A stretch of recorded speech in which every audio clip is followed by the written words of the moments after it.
It's summer, summer, summertime, which means that Coffee with Yvonne is on summer hiatus. But don't worry, I pulled some Coffee with Yvonne episodes from our archive. We have an archive, y'all, to keep you entertained all summer long. That means interviews from creatives and entrepreneurs who are changing the game in their industry, or marketing magic episodes you may have missed. But don't worry, I put them back up on your timeline so you can stay up to date on all the things happening in the marketing and creative space. Coffee with Yvonne will return this fall after I finish being outside. After I finish being outside. I cannot wait to chat with you soon for the new season of Coffee with Yvonne. Okay, bye! All right, everyone. So as I mentioned, I have another special guest joining me this week for coffee. And she is someone who in the DC area is changing the way that we think about workspaces for Black and women of color. I actually found out about her on Instagram. Shout out to those paid suggested ads. It actually worked this time. But I actually found out about her on Instagram and slid into those DMs earlier this year because I just had to have her on the show. Let me give her a proper introduction. Her name is Elizabeth Dawes Gay. Her pronouns are she and her, and she is a social entrepreneur whose life mission is to create a world where women of color have what they need to achieve their ideal well-being. Elizabeth's lived experience as a Black woman in the United States drives her to fight injustice and create a more equitable world. She founded, and forgive me if I say this incorrectly, y'all, ípade. Is it ípade, Elizabeth? ípade. It's ípade. ípade. ípade? Yes. ípade. Okay, I was close. She founded ípade because women of color deserve a beautiful and functional sanctuary where they can work, learn, strategize, and organize free from racially driven macro and microaggressions. Amen. And on top of her receipts, she is also the co-founder of Black Mamas Matter Alliance and the founder of Sisu Consulting. So welcome to Coffee with Yvonne, Elizabeth! Thank you so much for having me. I love the energy. I absolutely love it. Thank you. You know that when we're recording this, it's like 4:30 in the afternoon, so I'm giving you everything I have left for the day. I appreciate it. Yes. Well, first and foremost, congratulations on successfully opening your co-working space. I saw it again on Instagram that you opened officially on, what was it, Monday? Yes, Monday, April 11th, our first day. Wow, it's really awesome. And I'm glad to see that we're actually taking up space in this area. And I know we have our questions, but let me just say before, when I would see these co-working spaces, it didn't look like us or a space where we would hang out. It felt still very boys club, if you know what I'm saying, without me saying it. Absolutely. So for you to create something that's not only colorful, but also welcoming is a much needed thing in this DMV space. So congratulations. Thank you. You're welcome. Okay, so for those of you who do not know, you created, as I mentioned, DC's first co-working space for Black women and femme of color entrepreneurs, professionals, and creatives. So what inspired you to start, and forgive me again, ípade? Mm-hmm. I got it. Yeah, so ípade, just for everyone who's not familiar with the term, it's a word from the West African Yoruba language that conveys a sense of gathering or coming together. It actually means meeting. And for me, it was really important for us to have a space where we could be safe, right? Where we could be our whole selves, show up as our whole selves, not have to censor or hide parts of who we are to meet certain expectations. I will just say, white European centric expectations. And I will say that my work with ípade has a longer story than these past 2 years that I've been building it throughout the pandemic, which is its own story in itself, right? Trying to start a in-person community during a global pandemic that required us to be physically separate had its own challenges. But for me, ípade's story really starts when I was a young professional in the DC area looking for a community of like-minded women, progressive Black women who I could learn from and grow with. And so I started something called Black Women 4 in 2013. We did networking and leadership development, programming, some group mentoring. And I did that for about a year before I got really involved in growing what was going to become the Black Mamas Matter Alliance. And for me, you know, a few years later, I found myself still wondering where that safe space was for Black women to come together, to support each other professionally, to grow, to build expertise. And there wasn't a place, I didn't see one. So ípade is in part a physical space for us to come together to do those things that matter to us, to not just get work done, but to support each other, to have conversations, to host events, to do retreats and wellness activities. So it's our space, and it was important to me that we have that in DC. And I'm glad you said that because, like, for me, I've worked in various corporate spaces and we've always looked out for each other, or look for each other when we get in these spaces. So it's just a natural fit sometimes where we could just have our own community or safe space. So for you to create that, that is just wonderful. Now, I do know you mentioned you started this during the early days of the pandemic when we were all sitting at home trying to figure out TikTok videos and doing all these dances and everything. You touched on it briefly, but what were some of the challenges, and did you ever feel like your dream was too big to be achieved? Oh, wow, too big. Yeah, that's I love that question. So I'd actually started researching and doing some legwork towards ípade in fall 2019. And early 2020, I was actually looking with an agent, real estate agent, looking at spaces that could be the place for this dream that I had. And then the pandemic hit, and that, you know, just took me on what I call a whirly twirly, just like, oh, you know, like, what's happening? What does the future hold? I don't even know what to do with myself right now. You know, as many people were in the same spot, like, what is going on? So I remember I spent about 2 or 3 weeks just in that space of like, what's happening? What do I do? You know, is this gonna even happen anymore? Is it possible for this to happen anymore? And I'm one of those people, I'm a little persistent, and people that know me well actually know that I'm a lot persistent. And so it was going to take more than a global pandemic for me to give up. I don't know what it was going to take, but if a global pandemic doesn't do it, you know, I don't know what will. So I had a moment where I was like, okay, I can do, because it's about the space, but it's also more so about what happens in the space, right? And I realized, okay, I can do what I wanted to do in the space virtually. So I did a lot of Zoom events, you know, bringing people together. One of the first events that we did over Zoom was redefining productivity. So rethinking what it means to have an impact in the world, right? And unpacking these notions of productivity beyond work, like taking care of yourself is productive, sleeping is productive, taking a pause and not doing anything, right? As a lot of us needed to do in the early days of the pandemic, that's also productive. But I think I've gotten away from the question a little bit. No, it's fine. Like you're just flowing, and that's what part of the show is about. It's just letting the energy guide you, you know? Yeah. So those early days of the pandemic, I think, you know, I was able to respond to what the community was looking for and do some of the things I wanted to do through ípade virtually. The pandemic did provide the time that I needed to take a moment to learn.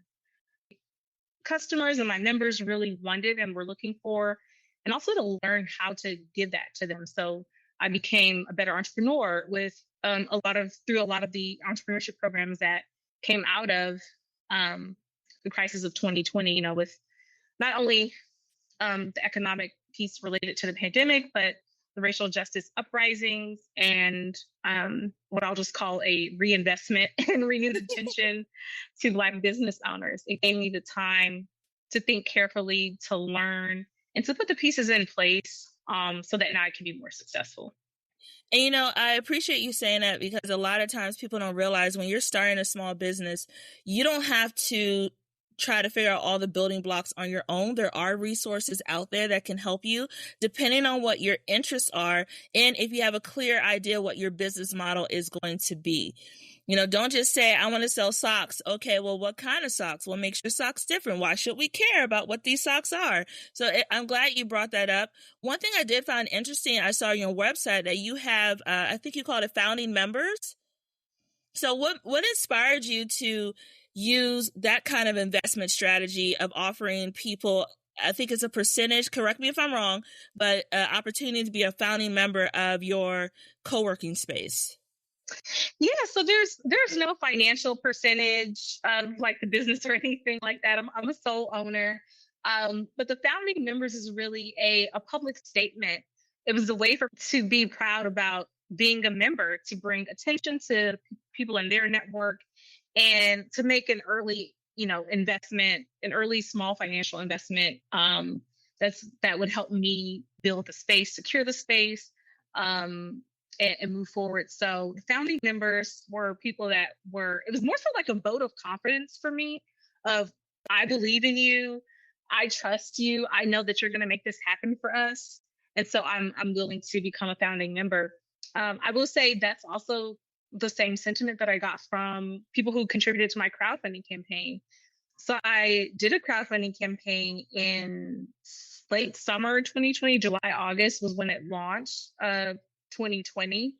And that that was interesting in itself, and also a bold move now that I think about it. It was really bold at the time to, again, in the middle of a pandemic and many changes that were happening in people's lives and in our society, to be like, I'm going to raise funds to make this dream happen that I know is possible, but what I see around me is telling me that it's not going to come to fruition, right? But I believed in it strongly enough to ask people to support with their dollars, and they did, and that meant a lot. I had 172 people, I think, get to the campaign. So, ranging from $5 to $1,000. So really good. Yes, thank you. So, for me, that is a big vote of confidence, and it's a responsibility. Like, I'm like, oh, that y'all take me seriously, I have to take myself seriously. And as a Black woman, sometimes it is difficult to show up as your authentic self. I would say, personally, for me, I struggled with that for a very long time, of showing up as authentically me and not feeling like I have to code switch or put on airs to make people feel comfortable. That word comfort really irritates me sometimes. Sidebar, it's like, why do I have to work so hard to make someone else feel comfortable and no one cares about my own comfort? But have you ever felt that you couldn't show up as your authentic self at work? Yeah, definitely. I actually wrote something this week on LinkedIn about that, showing up. And for me, it has been mostly around, appearing professional, making sure that I had the right clothes or even the right hairstyle. Like, now I'm growing my locks, and I don't know that I would have done that when I was working for someone professionally, right? Or at a nonprofit where I used to work. So I think there are ways that people adapt themselves to fit in, to make it easier on them, right? It is challenging to navigate spaces, and I don't fault anyone or my younger self for trying to find ways to make it easier on us, right? But at the same time, I think it can become an inauthentic representation, right, of who we are. And there's also times where no matter what you do, you're still that Black girl in the office. Like, oh my gosh, like, oh yeah, look, diversity and inclusion, it sits here. Right. Right. So no matter what you do, you're still Black. We're still Black. Or we still are people of color. And people are still going to treat us a certain type of way based on that. It's really important for me, based on the experiences that I've had in professional places and the stories that I've heard other Black women tell about their experience in professional spaces and actually in other co-working spaces in the DC area, that we have a place of our own where we can feel comfortable, where we don't have to be on guard, I think that's the sentiment. It's like you're you're on guard, you're trying to protect yourself, you're trying to show up a certain way, you're trying to keep your job, right? For many people, that's important. I need to keep my job to keep food on the table, so I do what it takes to do that. Um, but that's stressful. It wears on us. It's um, emotionally and mentally exhausting. And so ípade is a place where we don't have to be on guard, where we can kind of let that go, where we know people will accept us. Like they understand what locks are. you know, they understand why I might show up with locks one day and braids the next. And speaking of that, like, you know, creating that safe space with ípade, I do know a lot of us, myself included, because I call myself a 9-to-5preneur. I work a full-time job, but also I run Pink Doll House marketing on evenings and weekends. A lot of us has transitioned back into the office, whether it's a hybrid work schedule or full-time. How do you think that companies could reset the office environment to make it more of a welcoming space for those of us who are Black, women of color, or just women in general? Like, how do they make it a space for us to feel all included now that we have these almost 2 years off, air quotes, from being in a physical space of being in person? So this is what I think. um, I think as long as white supremacy exists, we're never going to feel included, and they're never going to have an incentive to make us feel included, welcome, comfortable, accepted, any of those things. So I think they could try. People could absolutely do better at trying, but it starts with dismantling racism, and no one is willing to do that. I do think, you know, there is part that has to do a lot with the company culture. So if your company culture was already unwelcoming or low-key toxic, there's no way to make anyone feel comfortable in that space. But if you already had at least a good foundation of having a company culture that is welcoming, one, by the leadership you have in place, two, by the boundaries that are set in your office of making sure people feel respected and seen, and then finally, three, of making sure people, when they do come into the office, you know, they feel like they can show up in their locks, or in some cases their Jordans. I'm not going to call out my coworker who does this, but he rolls in his Jordans sometimes and I roll in my Chucks, and no one even bats an eye. So I do think that there's some offices that already have set the foundation, but are continuing to build to make sure everyone feels seen. Now, for those offices where you hide in your car during your lunch, like it's Abbott Elementary, they need to kind of scrap it all and start over. To me, it's not having the usual diversity and inclusion person come into the office and do the whole workshop of dismantling racism. It's really putting feet to the fire for those who lead those teams, because they set the standards of what people do day in and day out. Yeah, I think there are, like you said, there are some very specific things that companies and organizations can do to be more inclusive.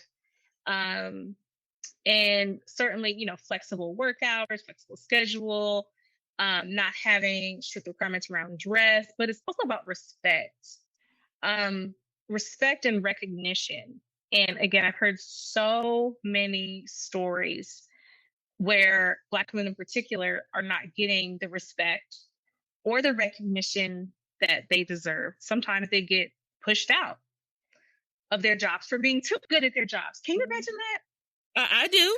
I know. I'm not going to say anything, but I know it. Okay. You know, those benefits and perks and cultural, you know, organizational culture pieces that could make it more palatable to work in a, you know, in an office in a white dominant space. Those are good, but they're ultimately just band-aids.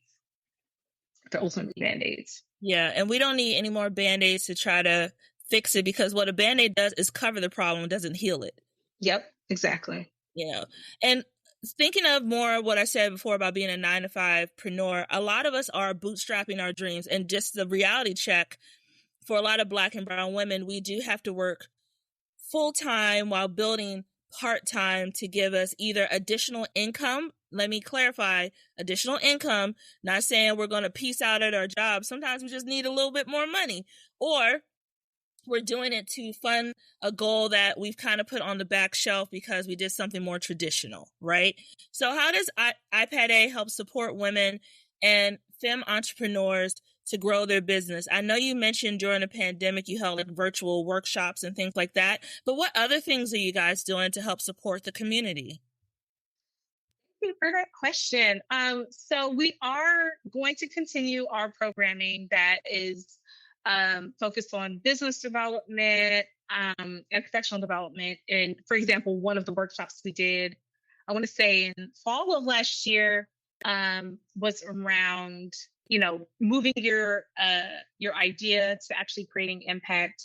And so that was a 3-week program where Shanae Seifert led a workshop series on how to actually get your ideas down and make sure they're being targeted to the right audience, and that you can start developing your business plan. So we're going to do more things like that in the physical space. But one of the other things that we do is create this community of support and accountability.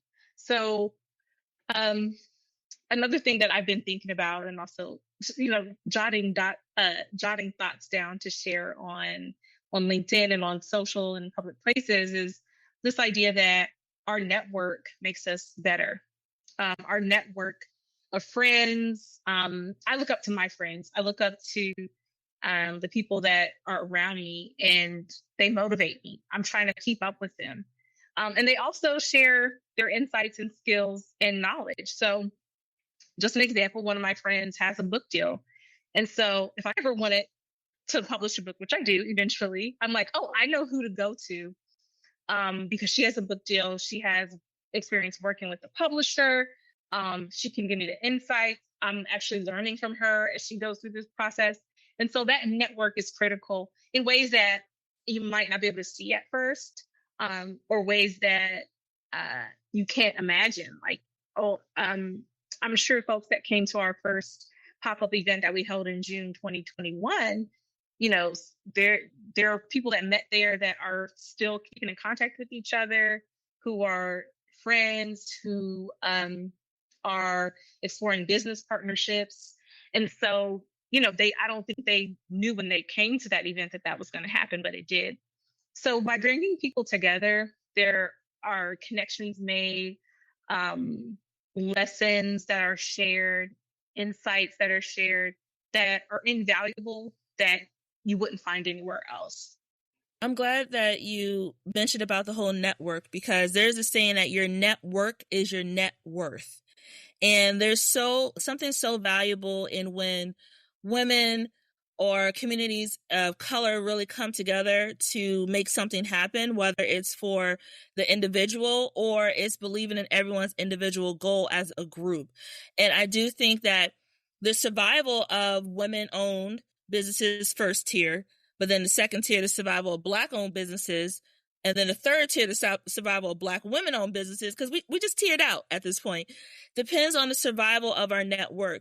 For example, there's that restaurant in everyone's old neighborhood that has never advertised a day in their life at all, but everyone knows they got the best chicken and waffles in the neighborhood. And that's mainly because the community has supported them throughout the years.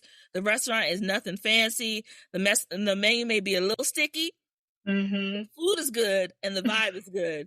And I think that has to do a lot with, again, that word of mouth that has carried us into the day and age we are now, which we have digital, more so with social media. Social media has become our new word of mouth to talk about businesses that we believe in and businesses that we want to support with our dollars. Absolutely. Yeah, absolutely. And word of mouth is so critical for this type of space, because it is a community of like-minded people. So, for me as a business owner, I want you to tell your friends, right? I want you to tell the people that because those are the people that this space is for. People that you're sharing with, that you're connecting with, that you're like, oh, girl, you're looking for a space. I just saw this. They got the beautiful purple walls, and I thought about 4 or 5 people I could tell on this podcast. But go ahead, keep going. right. And so, that again, information exchange within our networks is absolutely critical. It's absolutely critical for people who are trying to grow businesses, people who are trying to advance professionally, keep their businesses open, keep selling those chicken and waffles. Like, that network is absolutely it. Yeah, and also when it comes to like membership, when I thought about how you're structuring your business, I imagine the old school supper clubs that were like back in the day of like the Harlem Renaissance, or the resurgence of the Harlem Renaissance that we're seeing now with new spaces popping up in major city areas. How can someone join ípade as a member? Like, what are the benefits of becoming a member besides having this great community of almost a sisterhood that they can tap into? Absolutely. So beyond the network, which again, the community, which is super valuable. There's also the physical space. So again, the main benefit is coming to the space, having the space to be productive, to put on your own workshops. For example, if you wanted to, record your podcast or film a podcast here, there's opportunity to do that. Yeah, you should. I was just thinking, but go ahead, keep talking. I was thinking. Yeah, so there's space to do that. We have a phone booth. We have private offices that people can rent out for the day to create content. There's the common space, which is very beautiful, that people can get things done here, to host photo shoots, host their own events here that will help them grow their business, expand their network, live out their dreams and their passion and purpose, right? So this is a space for them to do that. And then we've got other benefits like discounts at local businesses in the DC area, and free printing and some other things. But it's a beautiful space, and it's ours to use. So I hope that folks will join and use it. And how they can join is, on our website at ípade.online. There's a short application that asks a few questions. And those questions are important because this is really a safe community, and we want to preserve that. And that means, there is some vetting that has to happen to make sure that the people that are coming into the space share our ideals, share our values, will take care of the space. Like it's their grandmother's house. That's what I like to say. Is like, you don't disrespect Big Mama house with her plastic slip covers. You don't do it. Exactly. There was a lot of care that went into building the space. So we want to make sure that the folks coming into the space will also care for it. So after you apply, you do an email, and then there's some clear steps on how to activate your membership. Now, I know you're located in DC, but DC is small but big at the same time, depending on where you're coming from. Where are you located in DC? Like, is it DuPont? Is it Penn Quarter? Where are you in the city? Yes, we're located in DuPont Circle. It's literally steps from the metro. It's maybe a two-minute walk, depending on how fast you walk. It might be three or 4 minutes, but it's 2 blocks from DuPont Circle Metro, and on Connecticut, right off Connecticut Avenue. It was important to me to have the space in the heart of DC. One, as sort of a reclamation of the Black presence in DC, to make sure that we're here, and we have space, and that we're taking up space in the District of Columbia. And it was also important for me to have the space where it is, it's kind of like a central location between Virginia and Maryland, that people can, if they're coming from different places, is accessible to all. So folks in DC, Virginia, Maryland can meet in the middle. And when you were searching for that space, did you feel that being in that part, I know you mentioned, but being in that part of DC was, hitting all your target demographic needs? Because sometimes when we're looking for business spaces, they want to push us into, up and coming neighborhoods but neighborhoods that are still transitioning, which there's nothing wrong with being part of it. It's just sometimes we want to be in different spaces. So did you feel that when you searched for, you had to kind of like stand firm in what you were looking for? Yeah, absolutely. I absolutely did. There were so many people, not just involved in real estate, but people who I was sharing my dream with that were like, oh, why don't you do it here? Why don't you do it there? Or, in Silver Spring or in Anacostia or Hyattsville or, anywhere outside the city. But I was very firm that no, it needs to be downtown. It needs to be in the middle, in the center. That's where I wanted to start. And again, for me, it was really about meeting in the middle and also having that space. So yeah, like you said, not being pushed out to Silver Spring, not being pushed out to Anacostia, but wanting to take up space right in the middle of downtown. We're here, we belong here, and we have space here.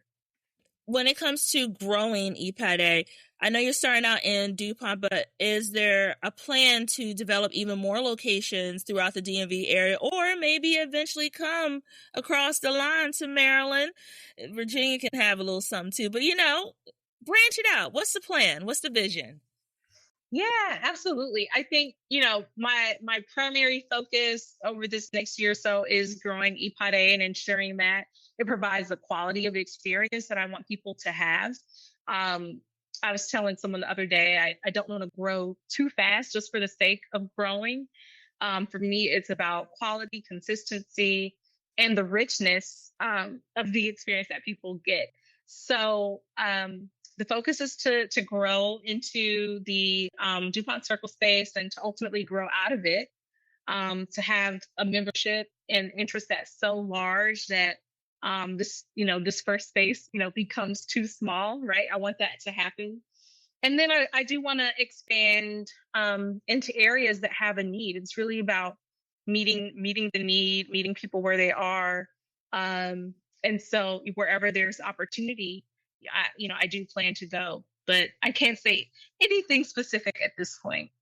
That's okay. I understand, you're being smart about it. You're not just trying to place location here. You want to make sure what you have is a sustainable model before you branch out and consider other locations. It's smart. Absolutely. It's smart. Yeah. Are there any new projects for you personally coming up? I know you have, forgive me for if I say it correctly. Oh, Black Mamas Matter Alliance, and you're the founder of Sisu Consulting. So do you have any other personal projects coming up? No, I mean, I'm like, this is enough. I'm like, I've been like I said, I've been consumed with this for 2 years. So I'm one of those people that I tend to keep thinking about, oh, what's next, what's next, what's next. But I think that, through the pandemic, a lot of people had a lot of revelations and new ways of existing and looking at life. And one of the things I'm trying to do is to be more present, to be present in what I've created and what I've built, what I worked so hard for, because I don't want to take it for granted, right? When I'm looking to the next thing, it's like, oh, I've already, I've put this down or done that. But it's like, no, I'm here. I worked towards this. I prayed for this the past 2 to 3 years. And so now I'm ready to sit with it and to bask in it, I will say one of the things I plan to do relatively soon, probably in the summer, is that we'll launch some more structured programming. So we have some events coming up that are community networking events, social events, but I do want to build out our business development program. So that's something that I'll do with ípade later this year, but still basking in ípade. So no additional projects at this time. That is fine. You are growing something that's very new. Again, I don't think I've seen it in this area, but it takes time. Take all the time you need. And now that we've gotten our main questions, Done and completed. You did well. Elizabeth, you did very well. Thank you. Gotta do our quick fire questions. Now, mind you, these are top of the dome. Don't overthink it. Kind of reset. I'm going to ask you 3 questions and just give me your first answer that comes to your mind. Sound good? Yes. Awesome. Okay. If you were a superhero, what powers would you have? I could have more than one power. Okay. I would be super strong. I would be able to fly, and breathe underwater, and maybe see the future. Ooh, so you would kind of be like an infinity stone of superpowers. Yeah. Right. Why not have them all? If I can have more than one, I want them all. Why not get a superhero buffet going, Yes. Okay, you're out with the girls. It is karaoke night. You're up at the mic. What song or rap will you just body at karaoke night? So the first thing that came to mind was Juicy by Doja Cat, just because my hips are a little juicy. So I feel like, I feel like I could do that. Yeah. Okay, but you gotta bring the swag with it though, Yes. Tap into your inner Lizzo, Right, absolutely. Okay, and finally, if you were a coffee, what kind of coffee would you be? Because this is Coffee with Yvonne, so we gotta know. Okay, I would probably be like the spicy mocha. It has like the cinnamon with a little maybe cayenne for heat, chocolate, and espresso to, keep you going. So you would be like a multi-layered surprise. Yes. I like that. That is unique. Very cool. Well, thank you, Elizabeth, so much for joining me for coffee. How can people find out more about you and your business? Yes, they can visit us online. It's ípade.online, and we're on social media at ípade WOC, IPADE WOC. So that's the best way to get to know us, to learn more, get connected, sign up for our mailing list, and become a member. Awesome. Well, thank you so much for joining me for coffee. I appreciate it, and I hope to see you soon in person at your space. Thank you so much. All right. Bye. Bye. Coffee with Yvonne is produced and edited by Yvonne Pearson. Coffee with Yvonne is created by Pink Dollhouse Marketing. You can catch the latest episodes by subscribing to Apple Podcasts or wherever you get your podcasts.